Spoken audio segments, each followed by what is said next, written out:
มาพี่น้องกินข้าวน้ำกันกินข้าวน้ำกันสุกบ่ได้สุกบ่ได้โอ้ยตกสุกนั่นทุกคนตอนนี้เขากำลังพากันย่างลงไปบอลที่เขาจะมุดน้ำในตอนแรกนี่เนาะมาเอิญกันนะเลือดร้ายไปคนห้องในหน่อยแม่จะต้องหมุนเลย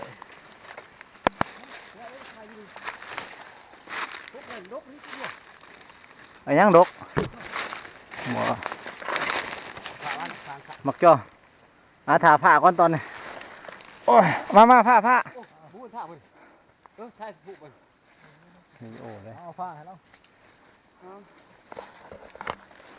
มาเฮ้ยเขาเรียกพูดนี่แล้วอะไรดกโอ้เบิ่งพี่น้องไทยมักจ่องเบิ่งปีนี่มากินปลาเห็นมักจ่องนี่หอยแล้วเนาะนี่หอยโอ้ยกุ้งจ่องโอ้โหบ่อยากเห็นบ่ได้ดอกพอมันซุ่มบ่ได้กล่องเลยซุ่มบ่ได้กล่องเลยคือกล่องโทรศัพท์ถ้วยบวงสรวง3เหี่ยปึ๊ดพี่น้องเอ้ยทีมงานลงไหนบ่ได้เอานี่แหละผู้พามาเนี่ยผู้พามาถูกวะผู้พามาถูก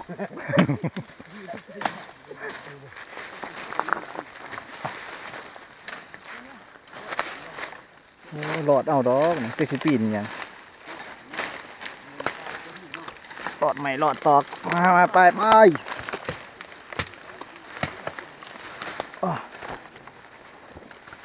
โอ้เกาะ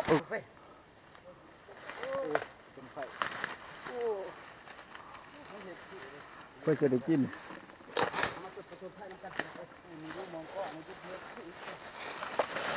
โอ้คักนั่นโอ้โหคอยได้ยากน้องจอนเนาะโอ้ยากเป็นไข่ยังตกโอ้ระวังลูกนาแล้วจ้ะนาแท่งกันเลย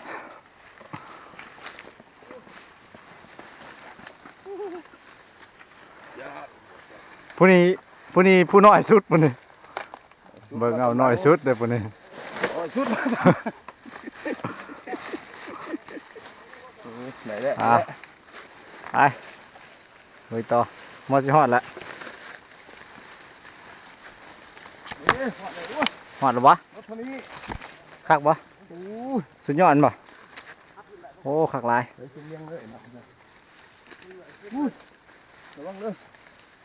น้ำบ่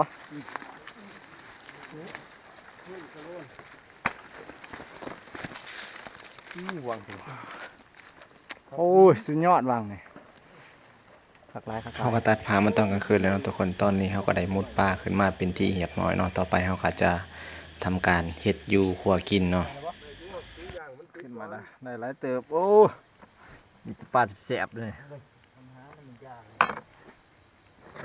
ก้อยน้ำบดเลยมันจะตกตัวสิต้มเรื่องเพื่อได้ตกปลาคอต้มบ่ได้ก้อยตัว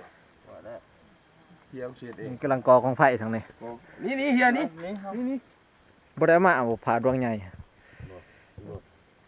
พื้นของไฟน้ำมันผีเรื่องแล้ว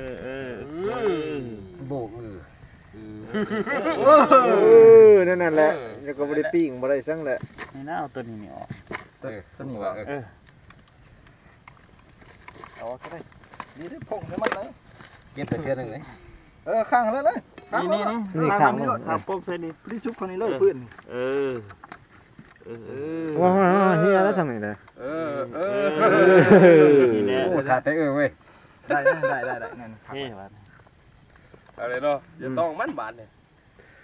นี่ยังน้ำแก้มหมดเลยน้ำนะนี่เห็ดคักระบบเห็ดเบ็ดนะน้ำก็คักมากระดูกป้า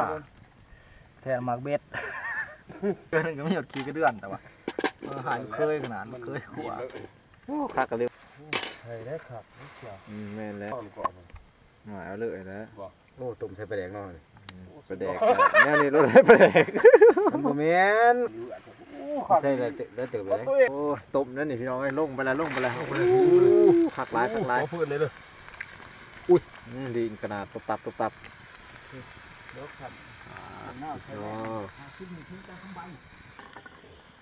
มันกำลังเตรียมก่อยทั้งนั้นเมื่อลงไว้เนี่ย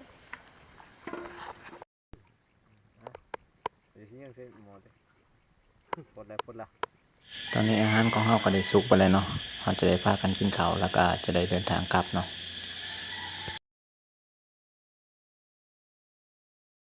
ปลาเผาแจ่ว ชุกหลอกเชี่ยวเลย ทีมจะไปหน้าใบหน้าตัวแจ่วมาเด้อกินข้าวเด้อเบิ้งสิเบิ้งบอกคือข่อยนะอ้วนยังมาดีว่ะไหนนะดำมือก็ได้นะขอบคุณดีว่าเว้ยโอ้กินก่อนขอบคุณขอบคุณเด้อท่านเชิญพระเจ้าพระบิดามุทนาขอบคุณพระเจ้าทรับอาหารครับแรกนี่ผลกินในเรื่องทั้งสารอาหารมีผลผลิตกินเราไม่กินน้ำมาแข่งเจ้าไปทานขอบคุณในน้ำที่สุดครับเนี่ยเอาลงมือสมัครขักเลยแบบบ่ได้เอามาท่านกินครับต้มมะผิงนะถึงแล้วถึงเนาะที่ได้มือหน่อยเขายิ้มเขาแย้มให้มือใหญ่อยู่มาบ่บ่วงพ่อวะเยอะบ่ปานใดบ่ครบวาซาบิเห็ดอ่ะมันรู้ป่ะจ๊ะเอาใส่อีกทีเกลือใส่เอาปลาแดงใส่มันมีปลาแดกมันยังมันอยากมีปลาแดกบ่มีปลาแดกวะเงาบ่กินของเขาบ่เอาเกลือให้ใส่เอาบ่แบ่งไปแซ่บแล้วแซ่บเอาผักถึงพี่น้องเนาะถ้าถือใจกดไลค์กดแชร์นะน้องเตยลีนเพราะเด็กมีกำลังใจคลิปต่อไปเนาะพี่น้องเนาะตอนนี้ก็พากันเดินทางกลับเลยพี่น้องทางเป็นดอกโอ้ทางตัวเองรู้มาจะปีตอนนี้ก็เป็นเวลาอยู่11 โมงกลางคืนเนาะพากันหลังจากพากันกินข้าวแล้วก็พากันเดินทางกลับเนี่ย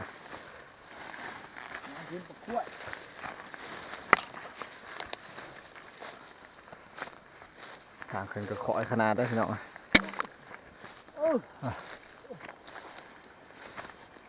โอ้เฮือแตกเลยขึ้นข่อยมากมึงนึงในพี่น้องเลยรถแตกน้ำมาหอนย่างกระสู้เวียนแล้วก็สี่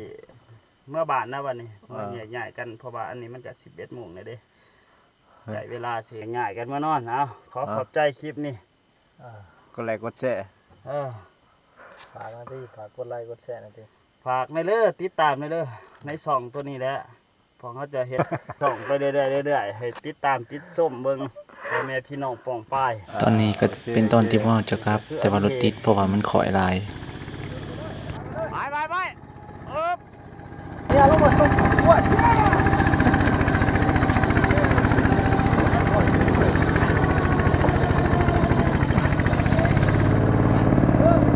ไปควันสิเนี่ยลงมานะบอกกันนี่เอา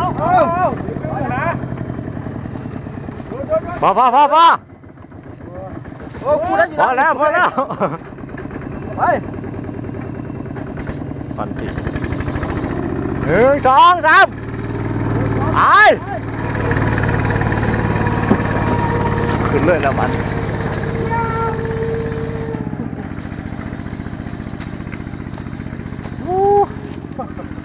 ปล่อยเป็นเคาะเลย